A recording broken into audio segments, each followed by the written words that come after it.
Children, this is the continuation of the chapter Mineral and Energy Resources, Part 2. In Part 2, there are two types of energy resources, conventional and non-conventional. We have completed conventional sources of energy.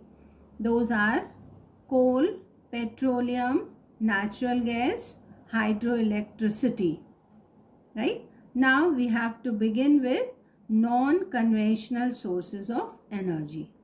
These non-conventional sources of energy, as it is written here, that they are the most efficient and cleanest form of energy when used for industrial purpose, commercial purpose, or the domestic purposes. So they can be used here, and they are the cleanest form of energy, right?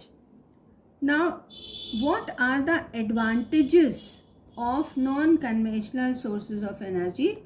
Nowadays, the scientists are promoting these sources of energy. Why? Because of some reasons. So, let us see the advantages of non-conventional sources of energy. Which are these non-conventional sources of energy? These are solar energy, or the energy which is generated by sun, right? Then wind energy means energy which is harnessed by wind. Then nuclear energy, which we have already studied.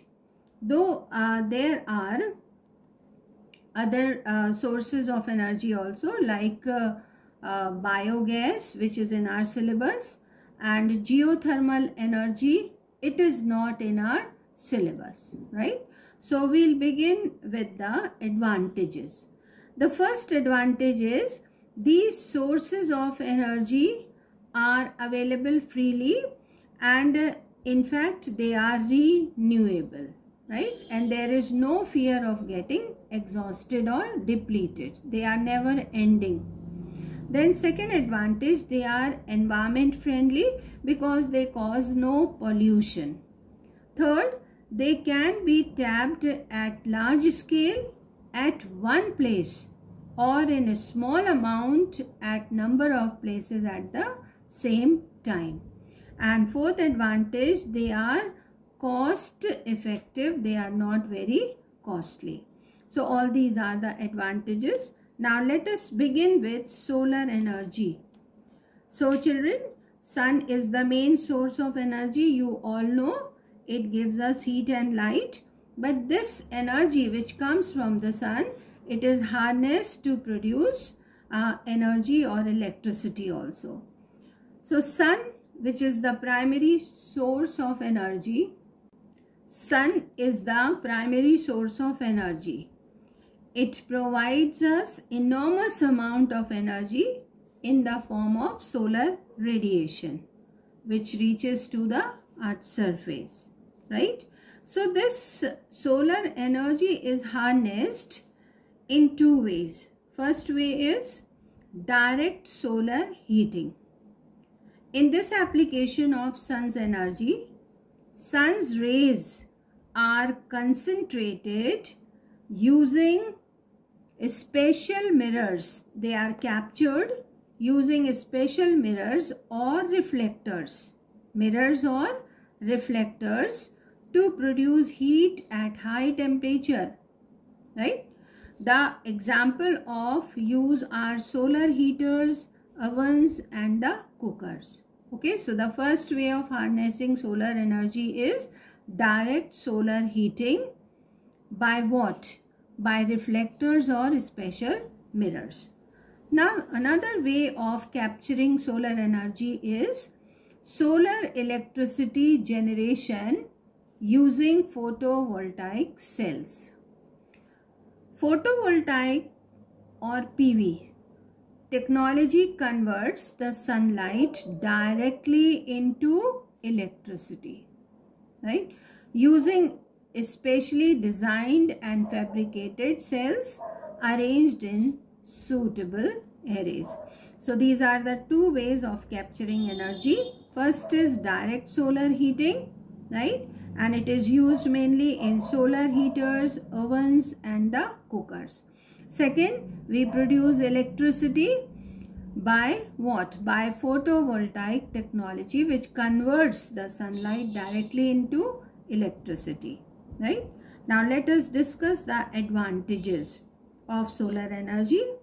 Solar energy is a resource that is not only sustainable for energy consumption, it is also renewable, because solar power never comes to an end. Second is, solar power does not cause any environmental pollution. Solar panels require little maintenance, so they are not very costly, right? So these are the three advantages.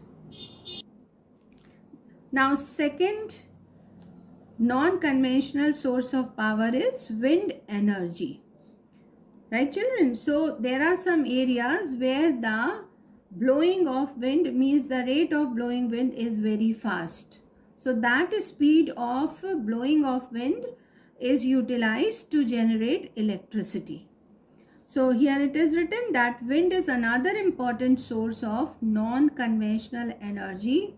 For long, energy from wind has been utilized to produce mechanical energy from windmills, as you are seeing here, and used for pumping and running flour mills, right? So in early periods, it was used for running flour mills. Now, if a generator is coupled to the shaft of a windmill, the rotation of windmill will lead to the production of electricity from the generator. So this is how we produce electricity. How? It is written that generator is coupled to the shaft of a windmill. Then the rotation of the windmill leads to the production of electricity from the generator. So in this way it is harnessed, and this electricity which we receive by the moving winds is used for domestic purpose and various other purposes, right? However, electricity from wind can be generated only in the areas of high wind velocity. Children, this is a drawback, that the speed of the wind is not same everywhere.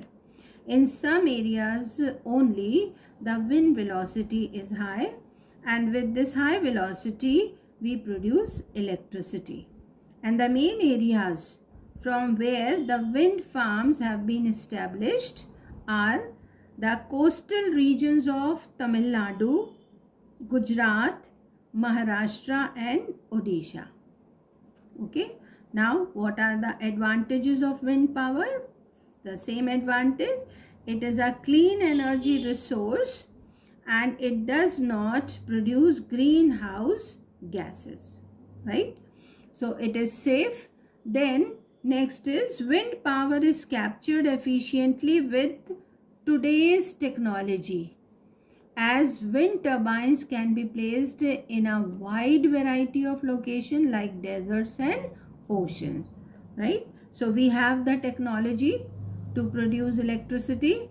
And then next is, remote areas that are not connected to electric power grid can use wind power to create their own supply of electricity. So it can be used in the remote areas where the electricity supply is not available, right?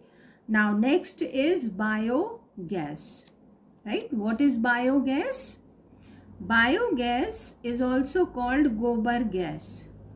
It is based on the use of dung to produce gas, which is used as a domestic fuel and lighting streets and homes, especially in the rural areas. So the main raw material for biogas is the dung of the animals, right? This technique is based on decomposition of organic matter in the absence of air to yield gas which consists of methane 55% and carbon dioxide 45%.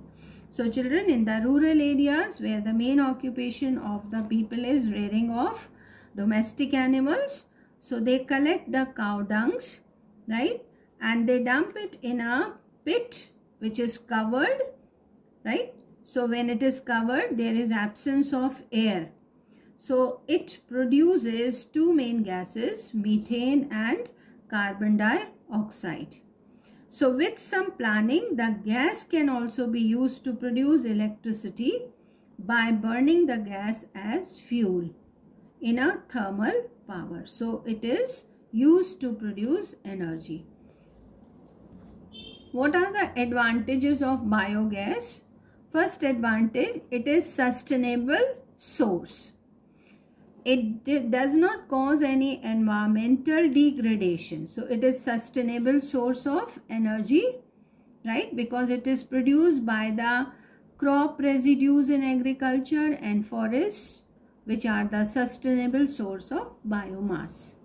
Second, it reduces pollution, right? So this biogas does not cause any greenhouse gas, means no pollution is created. Then biogas is a cleaner fuel and they are easily available, so they are cost effective. They are not costly. Then this is also used as a fertilizer. This production of biofuel serves double purpose. While gas is used to produce energy, the waste is used as a fertilizer. And the last point is, it can be installed on a very small scale on individual basis. The farmers can produce their own energy by using the dung of the animals. So children, we have completed the chapter. We have completed all the non-conventional sources of energy.